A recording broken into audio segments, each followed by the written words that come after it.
ಮಾನ್ಯ ಸಿಎಂ ಸಿದ್ದರಾಮಯ್ಯನವರೇ, ನಾನು ಒಂದು ಬೇಡಿಕೆ ಕೋರುತ್ತಿದ್ದೇನೆ.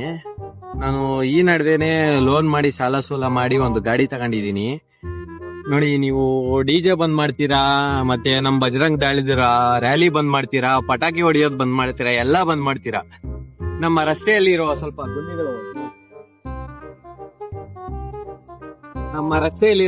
ಗುಂಡಿಗಳು ಸ್ವಲ್ಪ ಬಂದ್ ಮಾಡ್ರಿ ಮಾರಾಯರೆ. ನೋಡಿ ಎಂತ ಅವಸ್ಥೆ ಮಾರಾಯರೆ. ನನ್ ಗಾಡಿ ಲೋನ್ ಕ್ಲಿಯರ್ ಆಗೋವರೆಗೂ ಸ್ವಲ್ಪ ಗಾಡಿ ಆದ್ರೆ ಚೆನ್ನಾಗಿರ್ಲಿ ಮಾರಾಯರೆ. ನನ್ಗೆ ಡೌಟ್ ಬರ್ತಾ ಇದೆ, ನನ್ ಗಾಡಿ ಲೋನ್ ಕ್ಲಿಯರ್ ಆಗೋ ಒಳಗಡೆ ನನ್ ಗಾಡಿ ಹೋಗ್ಬಿಡ್ತದೆ ಅಂತ.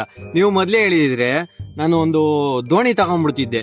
ಇದು ರೋಡ್ ಅಲ್ಲ, ಇದು ಒಂಥರ ನದಿ ತರ. ಇದು ನೋಡಿ, ನದಿ ತರ. ನಾನು ನದಿಯಾಗಿ ಜರ್ರ ಅಂತ ಹೋಗ್ಬಿಡ್ತಿದ್ದೆ. ನೀವು ಮೊದಲೇ ಹೇಳಿದ್ರೆ ನಾನು ಒಂದು ದೋಣಿ ತಗೊಂಡ್ಬಿಡ್ತಿದ್ದೆ.